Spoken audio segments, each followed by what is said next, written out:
Boa noite, meus amigos.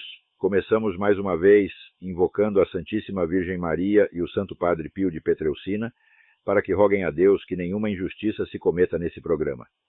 Este é mais um episódio do AI Outspeak, onde damos vida por meio de inteligência artificial a textos antigos de Olavo de Carvalho. Hoje apresento o artigo A Elite, que virou massa, publicado no Diário do Comércio em 1 de dezembro de 2008. Em 1939, Eric Voegelin observava que as condições essenciais para a democracia, tal como haviam sido concebidas no século XVIII, já não existiam mais. De um lado, a economia e a administração pública tinham se tornado tão complexas que o cidadão comum já não preenchia as condições mínimas para formar uma opinião racional a respeito. Sua razão refluíra para o círculo estreito das atividades profissionais e familiares, deixando suas escolhas políticas à mercê de apegos emocionais, desejos pueris, sonhos e fantasias que o tornavam presa fácil da propaganda totalitária. De outro lado, as novas classes surgidas na sociedade moderna, o proletariado urbano, o baixo funcionalismo público, os empregados de escritório, eram bem diferentes dos pequenos proprietários que criaram a democracia iluminista, eram exemplares do homem-massa de Ortega e Gasset, menos inclinados à busca da independência pessoal do que a confiar-se cegamente à mágica do planejamento estatal e da disciplina coletiva. Tudo, no mundo, convidava ao totalitarismo. Passados 70 anos, a composição da sociedade tornou-se ainda mais vulnerável à manipulação totalitária. O advento de massas imensas de subempregados, dependentes em tudo da proteção estatal, somada à destruição da intelectualidade superior por meio da transformação global das universidades em centros de propaganda revolucionária, reduziu praticamente o eleitorado inteiro à condição de massa de manobra. As consequências disso para a democracia foram devastadoras. 1. A quase totalidade dos eleitores já nem tem ideia do que possa ter sido a independência pessoal. E aqueles que ainda sabem algo a respeito estão cada vez mais dispostos a abdicar dela em troca da proteção governamental, de benefícios previdenciários, etc. 2.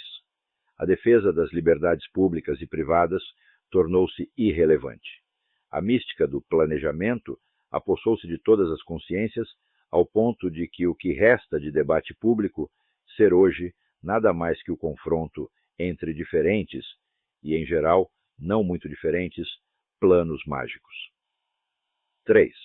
A possibilidade mesma de iniciativas sociais independentes foi praticamente eliminada, na medida em que a regulamentação das ONGs as transformou em extensões da administração estatal e em instrumentos de manipulação das massas pela elite iluminada e bilionária. 4. A liberdade de opinião tornou-se apenas a liberdade de aderir a distintos ou indistintos discursos de propaganda pré-moldados. O exame racional da situação tornou-se virtualmente incompreensível, sendo marginalizado ou absorvido, malgré lui, em algum dos discursos de propaganda existentes. 5.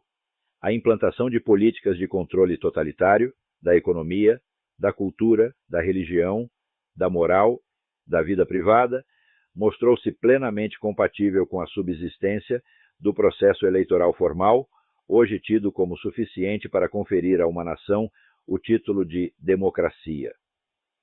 Com esse nome, ou o de democracia de massas, a ditadura por meios democráticos tornou-se praticamente o regime universal. 6.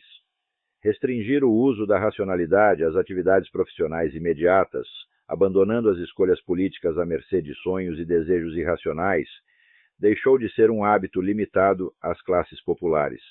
As próprias elites, hoje em dia, empresários, militares, jornalistas e formadores de opinião em geral, são tão dependentes de propaganda, slogans e imagens ilusórias, tão incapazes de um exame realista do estado de coisas, quanto os empregadinhos de escritório de que falava Eric Voegelin. Se um analista político lhes dá fatos, razões, diagnósticos fundamentados e previsões acertadas, a elite se sente mal. Ela não se ofende quando você lhe sonega a verdade, como ocorreu no caso do Foro de São Paulo, ou da biografia de Barack Hussein Obama, mas quando você lhe conta alguma verdade que divirja das pseudo-certezas estereotipadas da mídia popular, hoje investida de autoridade pontifícia. A elite, em suma, tornou-se massa, e como massa, não quer conhecimento, visão, maturidade. Quer aquele reconforto, aquele amparo psicológico, aquelas ilusões anestésicas que os manipuladores totalitários jamais deixarão de lhe fornecer. O exercício da razão, hoje, é um privilégio dividido entre os grandes planejadores estratégicos e engenheiros comportamentais, que por motivos óbvios não pensariam em partilhá-lo com ninguém mais, e os estudiosos independentes que tentam em vão partilhá-lo com quem não o deseja.